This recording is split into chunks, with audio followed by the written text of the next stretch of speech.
Ustedes tienen que seguir haciendo un esfuerzo disciplinado por leer según lo indicado en el programa. Y ya para hoy, que es 8, van por lecturas, consideraciones complementarias sobre la teoría del ciclo económico, el capítulo 6. Bien, pero antes de empezar, como siempre, ¿hay alguna pregunta? ¿Hay alguna duda? ¿Alguien quiere decir algo? Sí. Profesor, precisamente cuando usted comentó sobre la figura del depósito compensatum, ¿sí? Cuando los comerciantes en la Edad Media hacían pasar o vestir los préstamos de dinero como si fueran Depósitos. Precisamente en el mundo jurídico hay una figura en la cual se viste a un contrato por la forma de otro. Eso es lo que fraude de ley. Como la simulación. Simulación o fraude de ley. Sí. ¿No? Como cuando se quiere hacer, por ejemplo, pasar una propiedad de un padre a un hijo, ¿no? Y para evitar impuestos, Exacto. se usa una figura distinta, que puede ser la donación, anticipos de herencia, y en lugar de eso, una compraventa. Se hace una compraventa a un precio simbólico que nunca se llega a pagar, y justo por simulación uno va cogiendo los indicios jurídicamente para llegar a la conclusión de que esto no es una compraventa. Ha sido una intención de hacer un traspaso de propiedad, ¿no? Y precisamente creo que es la misma intención que se encontraba en esta Exacto, práctica de los comerciantes. exactamente. Lo que pasa es que, lo vamos a comentar ahora, en la Edad Media, el que prestaba con interés se la jugaba, porque no solo estaba prohibido desde el punto de vista civil, sino también iba uno al infierno, desde el punto de vista secular y desde el punto de vista, digamos, religioso. Hay una nota a pie de página en el libro en el que hago una enumeración de los diferentes trucos y simulaciones que se hacían para sortear lo evidente, que había un préstamo con interés, la usura. Está muy bien, porque había otros muchos, ya lo habrán visto ahí. Bien, la pregunta. ¿Hay alguna pregunta más? ¿Alumnos de grado? ¿Lo entienden todo? Me están enviando, y muy bien. Recuerden, siempre es muy importante, del libro de Jordi Franch, primero el resumen de la unidad didáctica, del contenido, de lo que dice, para que yo sepa que ustedes se lo han leído. Y luego ya, en días alternos, los siguientes, un día las actividades en español y otro día las actividades en inglés. ¿De acuerdo? Hoy hace exactamente 15 días que me entregaron ustedes el comentario de texto sobre el discurso del presidente Javier Milei de Argentina en Davos. Y también hace exactamente 15 días que yo les expuse mi comentario aquí. Pues me acaba de decir el compañero Navarrete que ya lo llevan visto, ¿cuántas? 147.000 personas. Lo digo para que seamos, yo no podía imaginarme semejante cosa, pero de todos lados, de Argentina, de toda Hispanoamérica, de México, de España, de todos lados. Y hay una versión que se está preparando en inglés, ¿no? Sí. Bueno, a ver qué tal y cómo la lanzamos, que eso es muy importante para ya tener acceso en todo el mundo. Muy bien. Pues vamos a empezar, pero hay unos invitados que quería que, si son tan amables, se levantaran y se presentaran. Empezando por este señor, preséntese usted a sus compañeros. Bueno, yo soy Víctor Solsona, soy posible tesinando sobre Javier Milei y tengo mucha alegría de hacerlo con vosotros. Pero hombre, no sea usted tan humilde. Yo hice el máster conmigo, ¿hace cuántos años? Hace ya, pues, 5 años. Y vivo en Málaga. En Almería. En Almería, vale. Bueno, este señor viene de Córdoba también y venimos, pues, a recibir sus amenazas. Venga, muy bien. Venga, un aplauso para Víctor. Bueno, eso, si ustedes aceptan que esté a Víctor de oyente. Al bueno de Alejandro Nimo, que es nuestro espía de la Embajada de Argentina, ya le hemos presentado, no hace falta que se vuelva a presentar. Y tenemos 2 invitados adicionales, este señor que se va a levantar y se va a presentar en voz alta y explicar qué hace usted aquí, por qué ha venido aquí. Bueno, yo soy un joven de Córdoba. Tuve mi primer contacto con la economía. Sí, pero ¿cómo se llama usted? ¿Cómo se llama usted? Me llamo Jesús Lara Sánchez. Pero de nombre de pila, Jesús. Jesús. Pues hombre, dígale usted que coincide con el mío. Me llamo Jesús Lara Sánchez. Venga, fuerte, venga. Coincido con Jesús Huerta de Soto, un ídolo para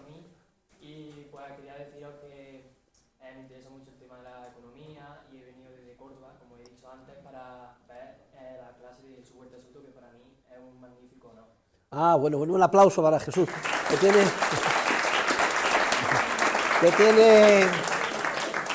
¿Cuántos años tiene usted, dice? 15 años. ¿Y viene usted, que ha venido en nave o cómo viene? He venido en AVE desde Córdoba. Y después de clase se coge el AVE y se vuelve a Córdoba. Seguramente. Seguro, mañana mismo. Bueno, pues Pero yo, es el futuro tenemos, pero viene muy bien acompañado. Que se levante la compañera, a ver, y se presente, viene usted para atrás y diga usted qué es lo que hace y qué hace aquí. Soy Eva y soy la madre de Jesús y vengo a acompañarlo, porque si me quiero de regalo de cumpleaños puedes venir a una clase de profesor. Bueno, a las madres, falta a las madres. Bueno, vale. No, me recuerda a mí porque si ustedes ven mi autobiografía, que se ha publicado en el último libro de Routledge y también en Nuevos ensayos de economía política, el libro que repartí el otro día, pues me recuerda, yo empecé con 16 años, hace exactamente 50, y me llevaba mi padre a los seminarios en Casa de los Reis porque no tenía carnet de conducir. Y durante 2 años, pues, y venía mi padre, que se trababa todo el rollo, y yo con él. O sea que el futuro está en los Jesúses Lara y compañía, y en ustedes que están aquí mirándome, y en este hombre que es de Francia, ¿no? Y la gente joven es la esperanza de la humanidad. Muy bien, pues dicho esto, vamos a comenzar la clase. Les ruego, por favor, que tengan la máxima atención y que abran el libro por el capítulo 3, que yo les voy diciendo en lo que tienen que fijarse a la hora de subrayar, aunque sea rápidamente en el margen. Hemos visto hasta ahora que hay 2 contratos radicalmente distintos, el contrato de préstamo y el contrato de depósito, como se han formado a lo largo de la historia. La gran diferencia que hay entre el contrato de depósito, que no supone la transmisión de la disponibilidad de la cosa, y el que recibe la cantidad en depósito tiene que guardarla como un buen padre de familia, para que esté siempre a disposición del depositante. Por el contrario, en el contrato de préstamo lo que hay es una transmisión de la disponibilidad del prestamista hacia el prestatario que lo recibe, y transcurrido un plazo hay que devolver lo que se ha recibido y con los correspondientes intereses. Eso está todo muy claro, hemos visto cómo se ha formado la institución jurídicamente, hemos hablado del derecho romano, y luego hemos visto cómo a lo largo de la historia se repite un ciclo en relación con esta institución del depósito bancario. Los banqueros empiezan actuando bien, luego son tentados, violan la obligación de guardacustodia, eso tiene un impacto sobre la economía en forma de burbuja, que tarde o temprano se desmorona en forma de crisis. Lo hemos visto en el ámbito de la Grecia clásica, la Roma clásica, el mundo helenístico de los Ptolomeos, la Edad Media con los banqueros templarios, la Baja Edad Media, los bancos en Florencia, los bancos de los Medici, la crisis de la peste bubónica, el Decamerón, de Boccaccio. Lo hemos visto 2 siglos después, en el siglo XVI, lo mismo, se repite la misma escena, pero ya aglutinado en torno a Sevilla, Carlos V y sus banqueros, el emperador, la grave crisis que se produce después, y luego hemos terminado con el surgimiento de la Edad Moderna, Banco de Ámsterdam, que actuó legítimamente, cumpliendo de manera escrupulosa la obligación de guarda o custodia, es decir, con un coeficiente de caja del 100% durante más de 150 años. Hemos hablado de la Taula de Canvi, un banco municipal en Barcelona, que a pesar de tener el monopolio de todos los depósitos judiciales, etcétera, pues actuaba con una reserva fraccionaria. El gran investigador Asher demuestra y encontró que tenían un coeficiente de caja de 1/3, lo cual nosotros veremos a partir de la semana que viene, que permite potencialmente expandir la masa monetaria hasta por 3. Ya lo veremos en su momento, y como después también de un siglo pues quiebra la Taula de Canvi. Todo esto lo hemos visto y analizado. También hicimos una referencia sobre algunos intentos por parte de las autoridades de hacer cumplir el derecho en este ámbito. Nos referimos a los usos de Barcelona, en el siglo XIV, cómo los banqueros que quebraban terminaban siendo condenados a una dieta estricta de pan y agua, a que un vocero o pregonero pregonara la infamia y luego les cortaban la cabeza si transcurrido un año no eran capaces de devolver los correspondientes préstamos, no sirvió para nada, porque se siguió actuando de manera ilegítima y además se apuntó al carro de la apropiación indebida de los fondos las propias autoridades públicas. Y esto es una constante a lo largo de la historia porque los banqueros terminan recibiendo un privilegio que hace legal su actuar al margen de los principios generales del derecho de las autoridades, porque a cambio de que los principales beneficiarios de esa capacidad de expandir el dinero y el crédito por parte de los banqueros sean los gobernantes. Y también lo hemos visto en el caso de Carlos V y cómo se financiaba, etc. Y luego pues terminamos con la historia bastante rocambolesca de Ricardo de Cantillón, que fue creo que donde nos quedamos en la clase anterior. Y hoy pues lo que se plantea es lo siguiente: ¿cómo puede ser que en pleno siglo XXI todo el sistema financiero mundial se base en un sistema de banca privilegiada que actúa al margen de los principios del derecho de propiedad que exige la economía de mercado y el sistema capitalista para funcionar de manera sana? ¿Y cómo puede ser que se mantenga todo este entramado? Vamos a ver que todo ello tiene su origen en un error histórico que se cometió el 19 de julio de 1844, que es cuando se promulga la ley bancaria de Peel en el Reino Unido, ley bancaria que de alguna forma fue el modelo para el resto de los sistemas bancarios del mundo a partir de entonces, que estamos en plena revolución industrial. Y aunque esa ley estaba bien orientada, lo que sucedió es que supuso una victoria de la teoría, porque obligó a los bancos a que en relación con el negocio de emisión de papel moneda mantuvieran un coeficiente de caja del 100%, es decir, que no emitieran más papel moneda que el oro que se les había depositado. Luego, en este sentido, fue un avance muy importante. Lo único que sucede es que se les olvidó algo que ya habían descubierto esos grandísimos pensadores que fueron nuestros escolásticos del siglo de oro español, que también comentamos en la clase anterior, y que ya se habían dado cuenta de que los bancos eran capaces de crear dinero de la nada, en forma de apuntes contables en sus libros. Luis de Molina lo denomina chirographis pecuniarum, dinero escriturario, apuntes en los libros de los bancos. Y vimos, citando a Luis Sarabia de la Calle, etcétera, que incluso analizaron que esto daba lugar a una prosperidad artificial y que al final terminaba todo en un desbarajuste. Si este conocimiento que ya habían adquirido nuestros escolásticos no se hubiera olvidado, en la ley bancaria de Peel, además de exigir el coeficiente de caja del 100% para la emisión de papel moneda que se hacía sin respaldo de oro de verdad, también se había exigido el coeficiente de caja del 100% en relación con la emisión de lo que tradicionalmente venían haciendo desde los albores de la banca en la antigua Grecia, de manera subrepticia, la emisión de depósitos sin respaldo, que es en última instancia lo que genera la capacidad de apropiarse de una parte de lo que se les ha depositado a los banqueros a la vista. Y todo esto lo vamos a ver, aunque a ustedes en esta primera clase les parezca difícil de comprender, con todo detalle en las clases subsiguientes. Y me adelanto, porque como van ustedes por delante en las lecturas, para que ya vayan enganchando las correspondientes piezas. Lo que sucedió con la ley bancaria de Peel es que no consiguió sus objetivos.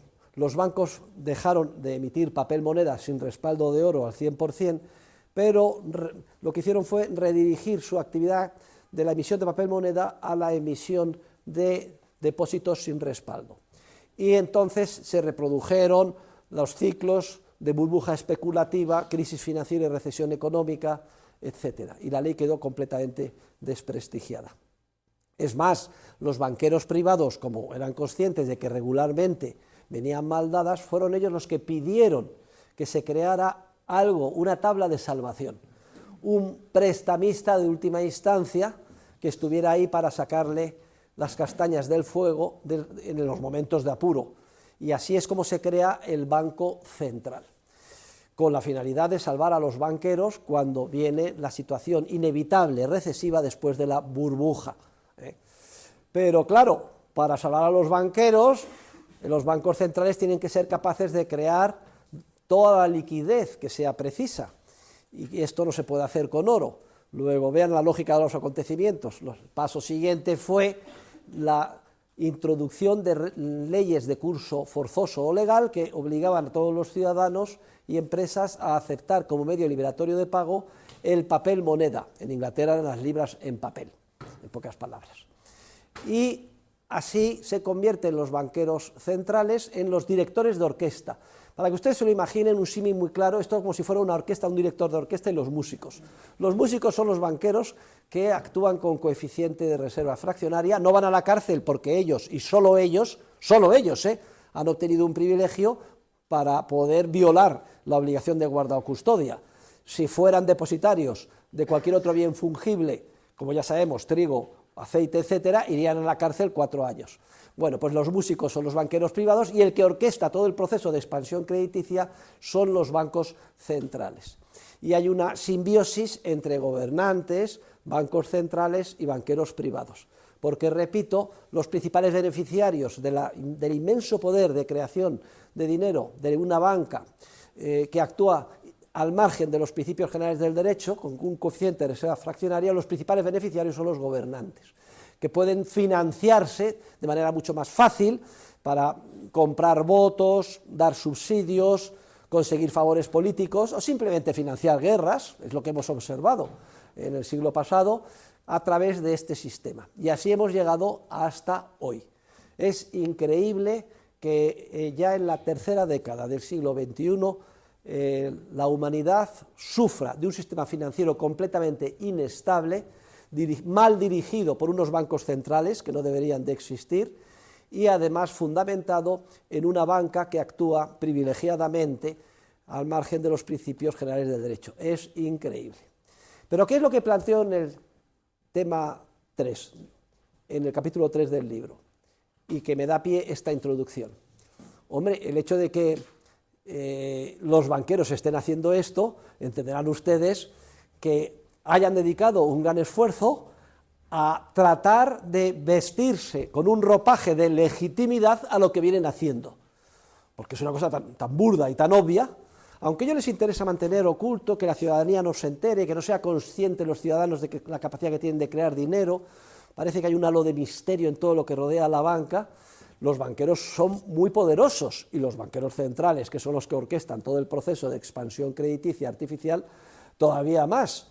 Y son capaces de tener a sueldo a las mentes más brillantes en el ámbito jurídico, los mejores bufetes, etcétera, de influir en la doctrina de derecho mercantil en las universidades más prestigiosas.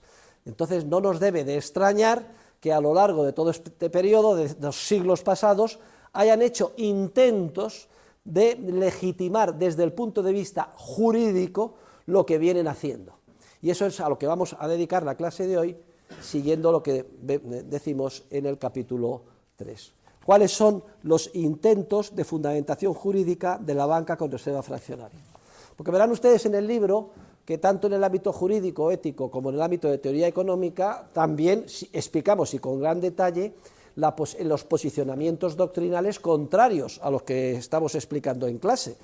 Tenemos que saber lo que dicen aquellos que nosotros consideramos que están en el error para desmontarlo, y lo haremos en el ámbito de la teoría económica cuando analicemos la economía keynesiana y monetarista en el capítulo 7 del libro, dentro de 2 semanas. ¿Cuáles son los intentos de fundamentación?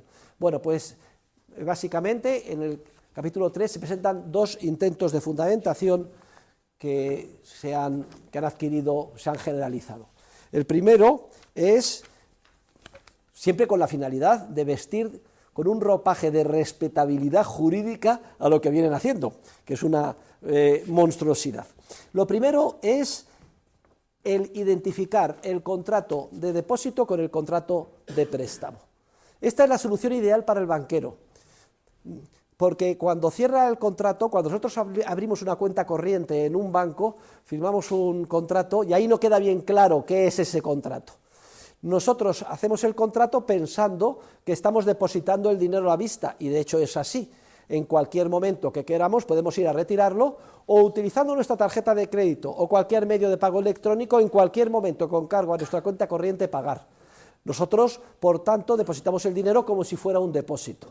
Pero al banquero le interesa que el asunto no quede bien claro y que tenga respaldo jurídico la idea de que él lo recibe no como si fuera un depósito, sino como si fuera un préstamo. Por tanto, la primera salida que han tenido para legitimar lo que hacen es identificar préstamo con depósito y decir que no hay diferencia entre ambas instituciones, sino que son naturalmente la misma cosa. Esta salida, que es la primera, de tratar de vestir de respetabilidad jurídica lo que vienen haciendo, es además de rancio abolengo. Vayan ustedes a la página 99, porque hago una referencia a la institución que mencionaba el compañero que ha hecho la pregunta justo al comenzar la clase, del depositum confessatum.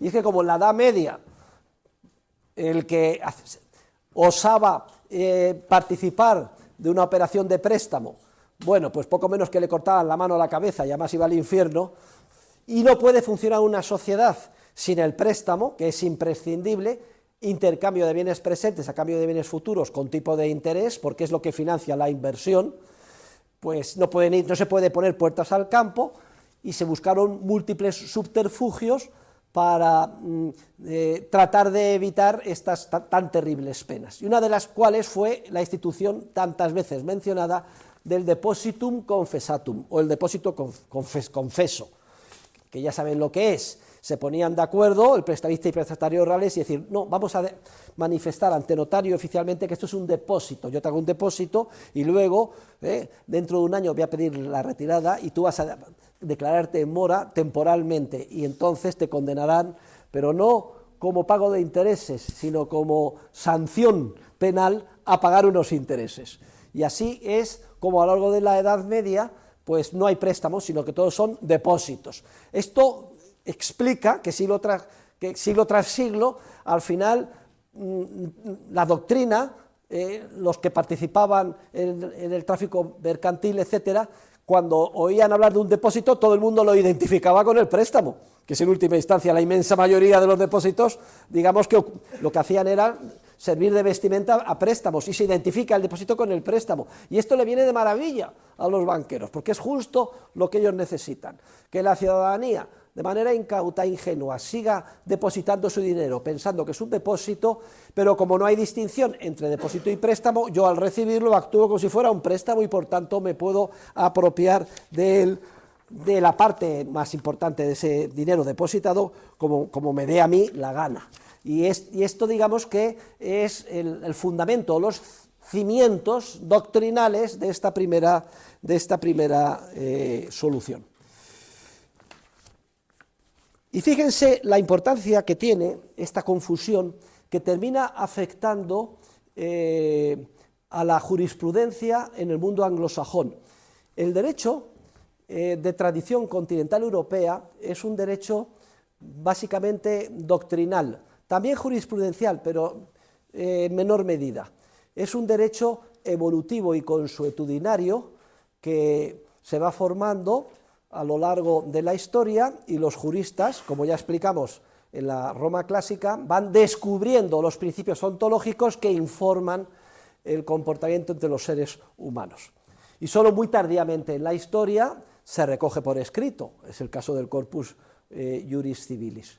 Los grandes juristas no pretendían ser originales, ni concebían que el derecho fuera la emanación de un parlamento, ni de ningún poder popular. Es que es inseparable de la naturaleza humana, está inserta en la forma tal y como hemos sido creados y se manifiesta en el tráfico de cada día. La labor de los juristas era la de descubrir esas normas, de una labor de exégesis, depuración, aplicarla al caso concreto, etcétera.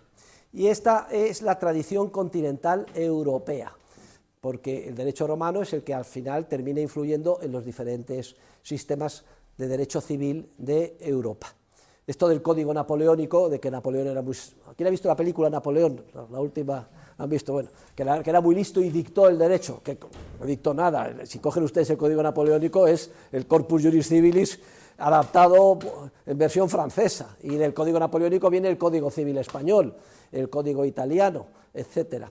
También el código alemán, aunque también hay una influencia germánica interesada, pero muy influida porque los bárbaros al final se civilizaron en el mundo romano. Pero junto a esta tradición jurídica hay otra tradición alternativa, que es la tradición anglosajona. Es la que se fundamenta en lo que se llama el common law, el derecho común anglosajón. Y esta es también es una tradición jurídica que concibe el derecho como un producto consuetudinario, pero ojo, que es producto de las decisiones judiciales de los tribunales de justicia. Es lo que se llama el binding case. To bind, bound, bound. Son los tres tiempos que hay en el término en inglés de atar. Atar, ató y atado. Binding case, el caso que te ata. Significa que allí lo que determina el derecho son la decisión del tribunal. Y el tribunal, si le plantea un caso, toma una decisión y eso ya ata en gran medida al siguiente tribunal. Y si ya hay 2 o 3 decisiones iguales, pues ya determina que el resto de los tribunales vayan decidiendo de la misma manera. Así como el derecho continental europeo de tradición mediterránea es doctrinal, también jurisprudencial, en cambio el derecho anglosajón es básicamente de jurisprudencial, es decir, de las decisiones de los tribunales de justicia. Y esto lo digo porque el derecho que más influye en la humanidad desde los albores de la Revolución Industrial, como la Revolución Industrial fue protagonizada por Inglaterra, pues es el derecho inglés, que además se extiende por todo Estados Unidos. Hay algunos estados en Estados Unidos, sin embargo, que son de tradición de derecho continental europeo. Por ejemplo, el estado de Luisiana, tienen código civil, digamos, de tradición romana, y en menor medida también el estado de Texas y el estado de California, los que tienen más influencia española o castellana. Pero quitando estos, predomina la versión del llamado binding case. ¿Y qué sucedió? Pues vayan ustedes a la página 102 del libro, y que lo que sucedió es que se plantearon unos pleitos, unos conflictos judiciales en el siglo XIX, y un juez, que fue el que inició el camino errado, que fue Lord Cottenham, lo explicamos en la página 103, falló diciendo que en el caso del depósito a un banco, el banquero podía apropiarse del depósito como estimara conveniente, porque en realidad el dinero era de él, como si fuera un préstamo. Ven cómo un error judicial de un tribunal basado en el depositum confessatum, pues ya sesga por un camino erróneo las decisiones subsiguientes. También les digo a ustedes que en los casos concretos las presiones que reciben los tribunales son enormes, y las presiones de los banqueros en esos pleitos en contra de los clientes a la hora de mediatizar a los jueces, etcétera, también fueron enormes. En nota a pie de página, lo tienen ustedes en la página 103, cito a Rothbard, que se maravilla de cómo fue por el mal camino esta decisión jurisprudencial en el common law en relación con la banca, cuando en relación con cualquier otro depósito de commodities, etcétera, pues se mantenía el 100% en el mundo anglosajón y sin ningún problema. Tampoco nos debe de extrañar, ahora entendemos, ¿por qué Cantillon salió por pies de Francia, sometida al derecho continental europeo, donde estaba todo más claro, y se refugió en Inglaterra? Porque los ingleses eran mucho más laxos y aceptaban tradicionalmente, ya desde el South Sea Bubble, que los banqueros se apropiaran del dinero. Aún así le persiguieron, y ya saben que se quitó del medio, se buscó un cadáver, le pegó el cerillazo y huyó. Esa es la tesis más probable que sucediera según sus últimos biógrafos. ¿Y qué es lo que pasa en el caso de los códigos, del Código Español, del Código Civil y del Código Mercantil? Mira, aquí es muy ilustrativo, porque los códigos españoles son de tradición europea, distinguen muy claramente entre el contrato de préstamo y depósito, pero incluso hay sentencias jurisprudenciales en el siglo XX están citadas en la página 107, pero ya las vimos también en el capítulo 1, en relación con la quiebra del Banco de Barcelona, etcétera, que clarísimamente los tribunales fallan y dicen que el dinero es de los depositantes y no del banquero y que tiene que mantener siempre el equivalente en cantidad o calidad a favor de los depositantes, lo que se llama el tandem, es decir, el coeficiente de caja del 100%. Sin embargo, en el caso español es muy claro dónde está el privilegio, porque está en el artículo 180 del Código de Comercio, que sigue en vigor y que además voy a citar, vayan ustedes a la página 108, dice que está la página 108 hacia la mitad, un poquito hacia abajo. Los bancos conservarán en metálico en sus cajas la cuarta parte, cuanto menos, del importe de los depósitos y cuentas corrientes en metálico y los billetes en circulación. Establece ahí un coeficiente de caja del 25%. Y este artículo, curiosamente, sigue en vigor. Ya veremos más adelante, lo vamos a seguir con detalle, ustedes ya lo han leído, que la capacidad de expansión o de creación de dinero virtual, pero que a efectos prácticos tiene el mismo impacto que el dinero real de la banca, es igual a la inversa del coeficiente de caja. Luego, si el coeficiente de caja es el 25%, la banca puede multiplicar por 4, 1 dividido entre 0,25 es 4, la cantidad de dinero en circulación. Y ese artículo sigue en vigor. Lo único que sucede es que con la entrada de España en la eurozona, aunque siga en vigor este artículo, ha quedado solapado y manda lo que establece el Banco Central Europeo. Y cuando se crea el euro, se establece que el coeficiente de caja en la zona euro sea del 2%. Luego, la capacidad de expansión teórica de dinero virtual por parte de la banca en la eurozona es 1 dividido entre 0,2, es decir, 50 veces. Y luego, pocos años después, lo redujeron al 1%. Luego, la capacidad de expansión es 1 dividido entre 0,1 por 100 veces. Ya veremos que en la práctica hay una serie de leakages. Leakages en inglés significa filtraciones, una gotera, y es que se filtran en los pagos una parte significativa del dinero porque la gente sigue utilizando dinero en efectivo y entonces no es capaz de aprovechar toda esta capacidad expansiva del sistema de banca con esa fraccionaria. También lo vamos a ver con todo detalle en el capítulo siguiente. A efectos prácticos y como ilustración, tanto en Estados Unidos como en Europa y en realidad en casi todos los países civilizados y de economías avanzadas como Japón, etcétera, de todo el dinero que utilizamos, solo la décima parte, grosso modo, está plasmado en billetes de efectivo y en moneda fraccionaria. ¿Y dónde están las otras 9 décimas partes? En ningún sitio, son asientos contables en los libros de los bancos, ese dinero escriturario o virtual que crea de la nada la banca. Préstamo a depósito, lo vamos a ver con todo detalle la semana que viene. Luego, aunque el coeficiente de caja sea el 1% y tenga una capacidad de expansión por 100 veces, en la práctica pues se expande por 10, porque el efecto de disminución de la capacidad expansiva de lo que se filtra fuera del sistema es muy significativo. Ahora entendemos esta persecución que hay al efectivo, que nos quieren quitar el efectivo y obligarnos a utilizar nada más, bien sea dinero bancario, tarjetas de crédito, cuentas, etcétera. El pretexto que nos ponen es para evitar la economía sumergida en la financiación del terrorismo, pero no se lo crean. Es para que papá hermano controle nuestras vidas y sobre todo para que los bancos tengan una capacidad expansiva mucho mayor, porque ya no habría filtraciones fuera del sistema, que hoy están protagonizadas por todos aquellos que se hace la caricatura de que son los viejecitos en los pueblos, que no utilizan la banca, o el excéntrico del profesor Huerta de Soto que lleva su fajo de billetes, simplemente por ir contracorriente, etcétera. Pero no, tenemos que utilizar dinero en efectivo como una bandera de libertad, frente al objetivo de que se controlen nuestras vidas y frente al objetivo malsano de gobiernos, bancos centrales que orquestan el sistema de banca libre con reserva fraccionaria, que lo que pretenden es expandir todavía más la masa monetaria por este procedimiento. Y los banqueros están encantados, o sea, no hay cosa que a un banquero le frustre más que la gente vaya a pedir efectivo y que no utilice el sistema bancario. Si todo el mundo utiliza el sistema bancario obligatoriamente, su capacidad de expansión se hace prácticamente ilimitada.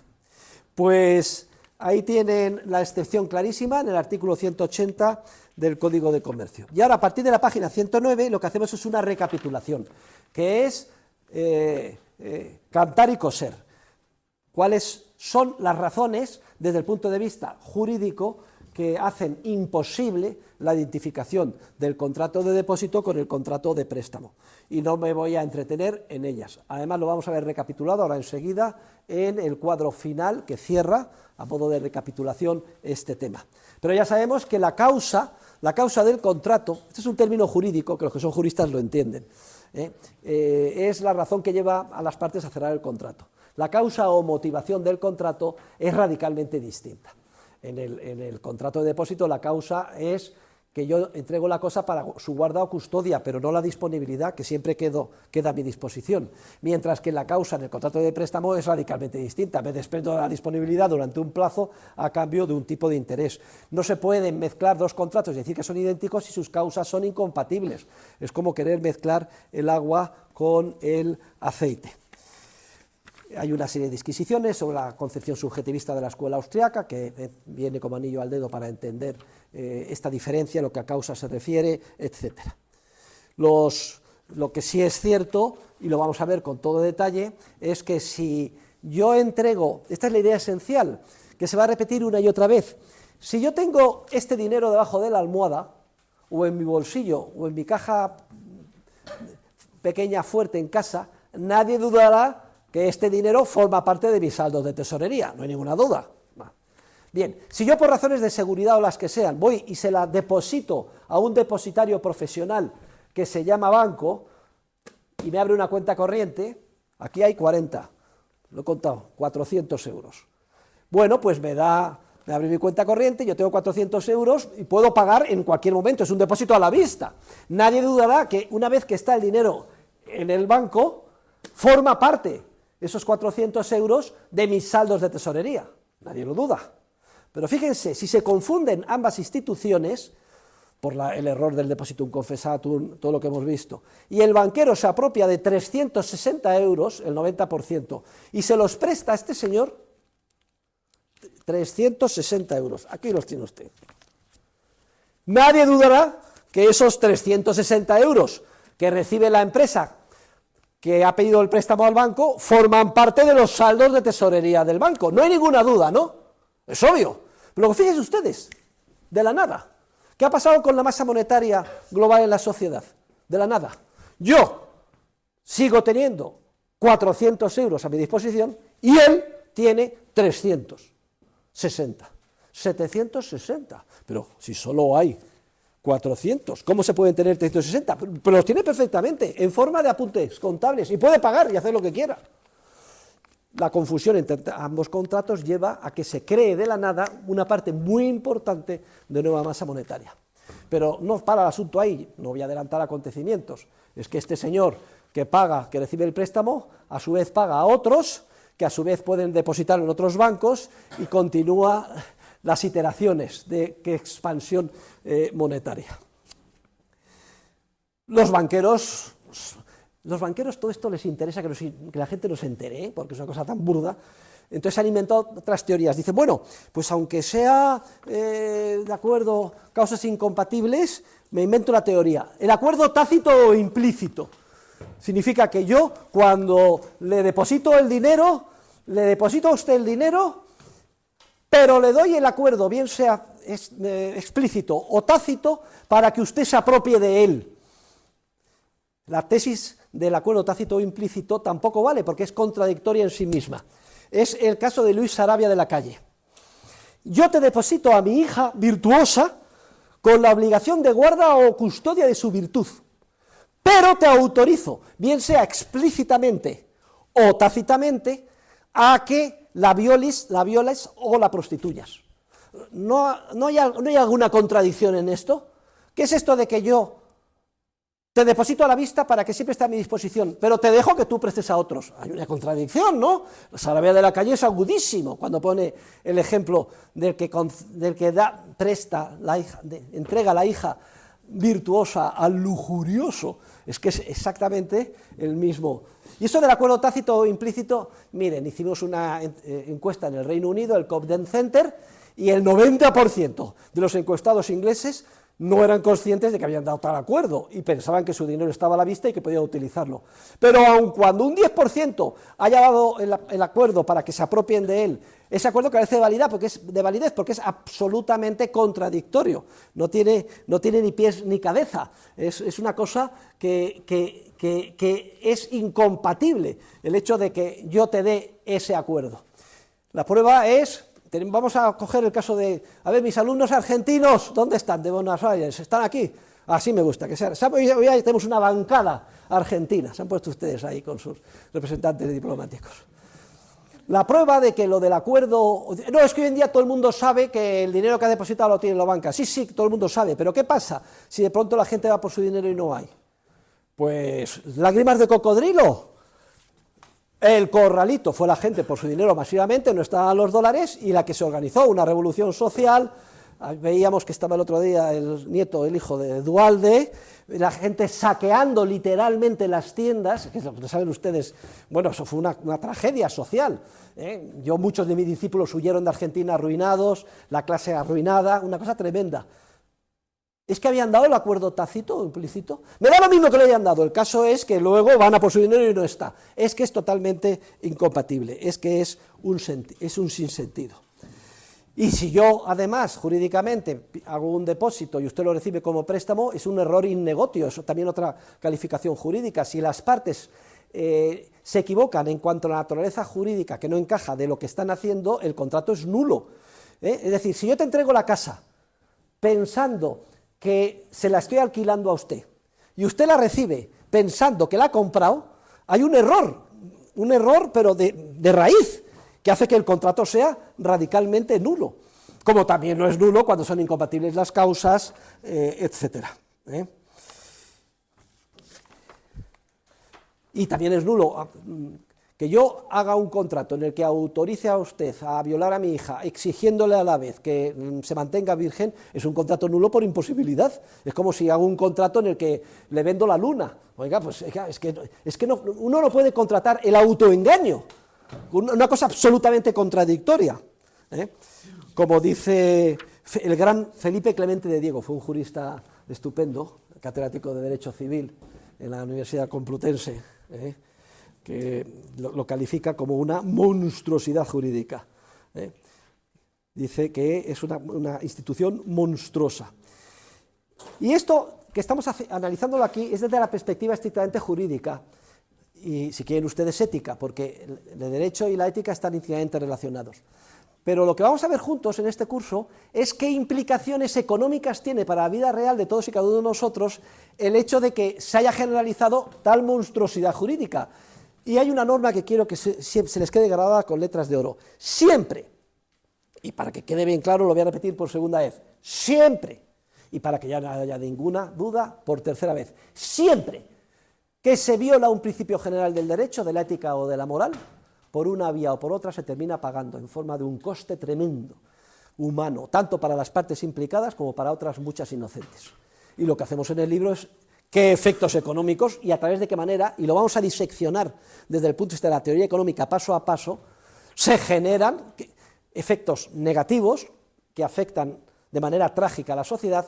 El hecho de esto que podría parecerse, hombre, bueno, pues si se ha concedido un privilegio, bueno, qué suerte tienen los privilegiados, al fin y al cabo es inocuo, y además parece que todo esto produce una prosperidad, aunque sea temporal, porque no lo vamos a hacer, y los pobres gobernantes, pero hombre, que ya lo vimos el otro día, pobre Ayuso, hombre, 500 euros, hijo, pues hombre, que es poco con 1.000 o 2.000, y si hace falta, pues ya hacemos expansión crediticia, o sea, la gente, hombre, si todo se puede racionalizar, pero la naturaleza humana es una y no podemos ir contra las leyes científicas que informan la cooperación social. Siempre que se viola un principio general del derecho, se termina pagando con unas consecuencias trágicas, que es lo que vamos a ver en el libro.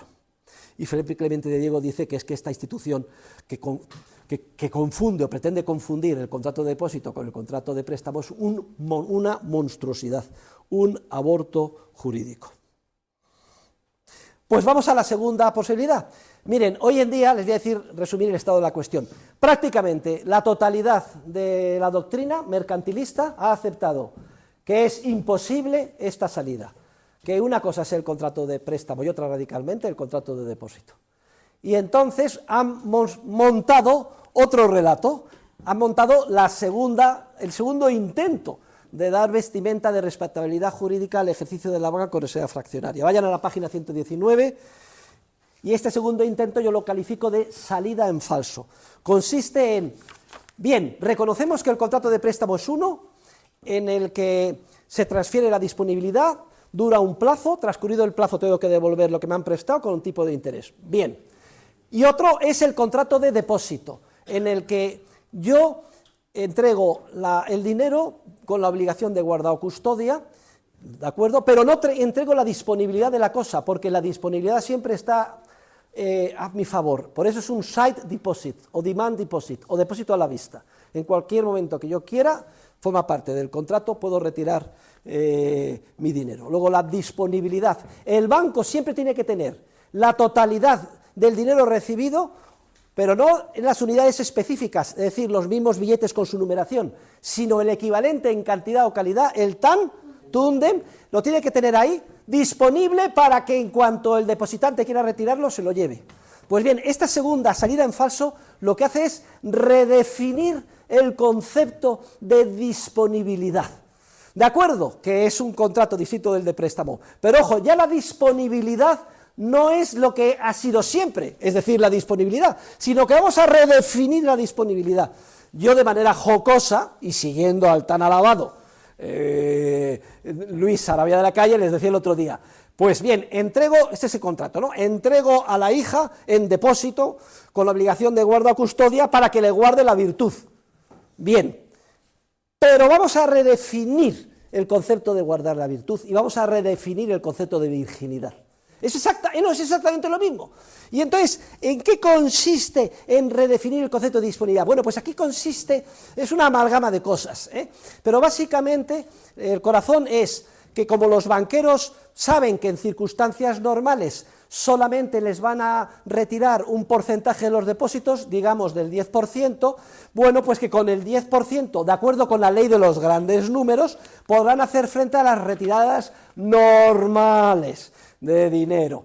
Y luego, además, pues para reforzar que pueden cumplir las retiradas de dinero, vamos a hacer toda una legislación minuciosa encabezada por el Banco Central, en forma de inspectores, normas de solvencia, capitales mínimos, Basilea I, Basilea II, Basilea III, una regulación cada vez mayor. Además, cada vez que hay una crisis bancaria, porque todo esto no vale para nada, viene una crisis, hunde todo, venga después, es el ciclo de la regulación, más regulación sobre la anterior y así sucesivamente, lo cual no sirve para nada, porque luego viene la siguiente, porque nos ataca el tema de fondo y porque esta salida, como he dicho, es una salida en falso.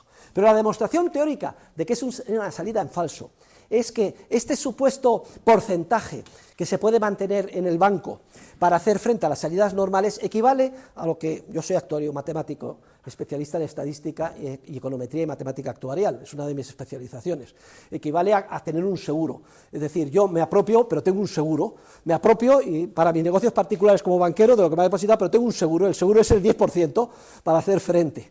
Miren, queridos alumnos, para que un seguro pueda hacer frente a una contingencia es imprescindible que no haya ninguna relación entre la existencia del seguro y la contingencia, porque si el propio seguro incrementa la probabilidad de que se produzca la contingencia o la retirada de los depósitos, estamos perdidos. Por eso no son asegurables los eventos o contingencias relacionados con la acción humana.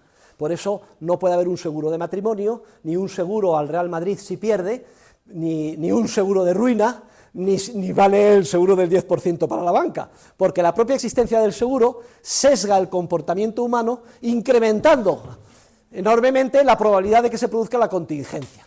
Seguro de matrimonio, ¿quién va a aguantar a esta ya vieja y con bigudís y con aliento maloliente todas las mañanas? Le doy la patada en el culo y además cobramos cada uno 1.000.000 de euros. ¿Qué piensan ustedes que sucedería con los matrimonios? Es que si ya se divorcian después de 20 años la mitad, aquí sería el 100%. Sí, y lo mismo pasaría con las quiebras, si resulta que estamos cubiertos de quiebra. Y lo que vamos a demostrar teóricamente en el libro es que el propio supuesto seguro ley de los grandes números, incorporado en la segunda salida en falso de la disponibilidad, induce un error masivo y generalizado de inversión, porque los empresarios invierten masivamente en proyectos de inversión como si el ahorro de la sociedad se hubiera incrementado. Todo esto se puede financiar a corto plazo con el dinero de nueva creación, pero luego el mercado, que es muy eficiente en términos dinámicos, descubre que todo esto es un gran error y se desmorona como un castillo de naipes en forma de una crisis profunda financiera.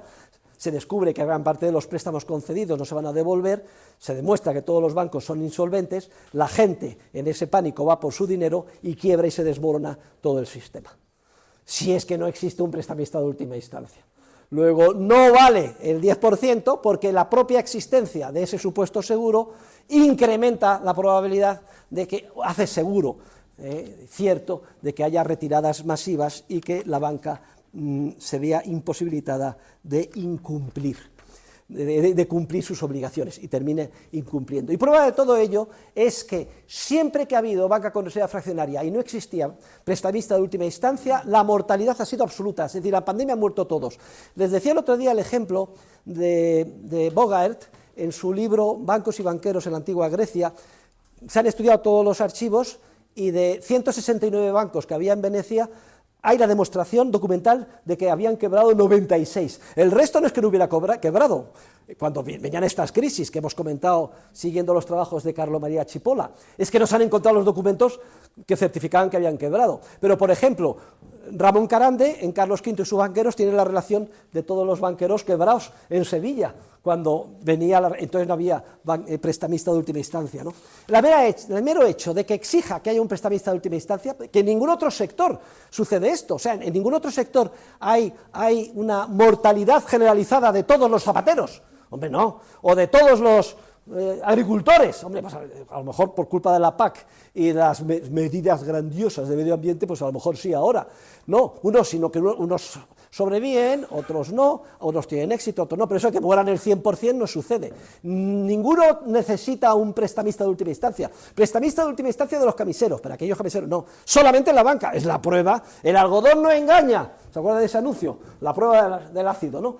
Esta es la prueba definitiva de que todo esto es un sistema con pies de barro que no se puede sostener y mantener. Y dirá, bueno, pero ¿y qué importa que haya un banco central? Entonces ya hemos encontrado la cuadratura del círculo. El banco central, cada vez que venga maldada, crea todo el dinero que quiera, lo inyecta y todos están contentos. No lo acabamos de observar, que ha metido el 40% de masa monetaria en 2 años, como motivo de la pandemia.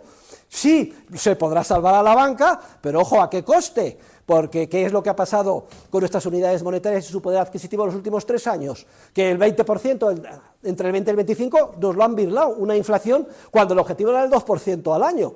No pueden garantizar que tú puedas retirar el dinero que has depositado con el mismo poder adquisitivo, sino que es víctima de esos procesos inflacionarios en los que se reduce a fracción el poder adquisitivo del dinero que habías depositado. La conclusión es clara. Esta segunda salida es una salida en falso. Ha fracasado ostensiblemente porque es teóricamente imposible que un banco central pueda mantener el sistema de manera estable. Carece de información para ello. Y además se ha convertido todo el sistema orquestado por los bancos centrales en una fuente continua de inestabilidad que afecta a nuestras vidas. Porque cuando vino la gran recesión había 5 millones de parados en España y más de 1 millón de hogares donde todos los miembros estaban en paro. Eso es sufrimiento, es real. Pero lo curioso es que los enemigos de la libertad y del mercado, por un lado, y la ciudadanía, por otro, se quedan convencidos por la manipulación de que somos objeto día a día, de que esto es una muestra clarísima, ilustración de que el capitalismo y la economía de mercado no funciona. Pero si esto es capitalismo y economía de mercado, cuando hay un sistema de planificación central que queda en las mal llamadas economías de mercado, equiparable al Gosplan en la extinta Unión Soviética, y en el ámbito más vital, que es el ámbito financiero, que se llaman bancos centrales, si eso es economía de mercado, bancos centrales de los que depende nuestra vida, de un comité de 12 personas, de una señora Lagarde ahora, o de un Ben Bernanke en su momento, o de Powell, que deciden nuestras vidas, deciden cuál va a ser el tipo de interés, tipo más importante, el precio más importante de una economía de mercado libre, que debía de ser el más libre, es el que está más manipulado, que deciden a su antojo, según sus modelos grandiosos, qué dinero van a inyectar o qué dinero van a retirar. Se convierte todo en una fuente continua de inestabilidad financiera. Y repito, es vergonzoso y clama al cielo que en pleno siglo XXI tengamos este sistema. Y por esto escribí el libro y lo estamos estudiando juntos. Y si cayó el muro de Berlín, queda pendiente que caiga el último capítulo del muro de Berlín, que es acabar con todos los bancos centrales, privatizar el dinero y exigir a que los bancos privados actúen como cualquier otra empresa, sometida a los principios generales del derecho, es decir, con un coeficiente de caja del 100%. Y termino la clase, queridos alumnos, instándoles a que vayan a la página 126, por favor. Porque en la página 126, y a modo de recapitulación, y cuando les pregunten en el examen estas dos preguntas que están señaladas para el tema 28, me lo explican todo esto, las dos opciones, y por qué carecen de base, y luego utilicen, que además les vale como regla mnemotécnica, este cuadro. Dice, 7 posibilidades de calificación jurídica del contrato de depósito bancario con reserva fraccionaria. Por cierto, en lo de la redefinición, etcétera, es donde está mi dilecto discípulo Juan Ramón Rayo, al que yo califico en plan de butat, porque es una bellísima persona, sabe muchísima economía, estoy de acuerdo con él en todo, menos en esto, porque él ha caído en las veleidades de la redefinición del concepto de virginidad. Entonces, no hay que meterla entera, si mete un poquito no pasa nada. Y entonces, el poquito que se mete, ¿cuál es? Según Rayo, que se puede expandir el crédito y apropiarme, pero eso sí, me apropio, pero eso sí, ojo, para descontar letras o papel comercial de buena calidad. Porque si es para descontar letras y papel comercial de buena calidad, la expansión crediticia ya, entonces ya se acepta equilibrio monetario, etcétera, y tiene su argumentación. Pero bueno, mi otra mano derecha, que es el profesor Philippe Bagus, ya ha escrito el antirrayo y lo ha demolido. Y el otro día, hablando con Rayo, me dice que está escribiendo el antirrayo. Y entonces Bagus le contestará con el antirrayo, y esto continuará per secula seculorum. Pero es que hay gente que es tozuda, pero bueno, es un defecto, pero también en cierto sentido es una virtud. 7 posibilidades de calificación jurídica del contrato de depósito bancario con reserva fraccionaria. Primera, engaño o fraude, esto es lo más claro. Los banqueros en sus orígenes eran conscientes de su mal actual cuando se apropiaban. Ya lo hemos visto en el caso de la trapecítica. A propósito, tengo la buena noticia, estoy muy contento porque me han comunicado esta mañana que se publica, por cierto, ¿dónde está mi fajo? Ah, sí, en griego, mi libro Dinero, Crédito Bancario y Ciclos Económicos. Cuando tenga el primer ejemplar lo traeré aquí. Dinero, Crédito Bancario, Trapecitei, ya lo verán ustedes, en griego, y Ciclos Económicos. Bueno, pues actuaban, eran conscientes de que cometían un engaño y fraude. El delito es apropiación indebida, es decir, si yo deposito, tú, apropiación indebida, cárcel 4 años. Luego los banqueros, muy tardíamente en la historia, hicieron lo mismo económicamente, pero de otra manera.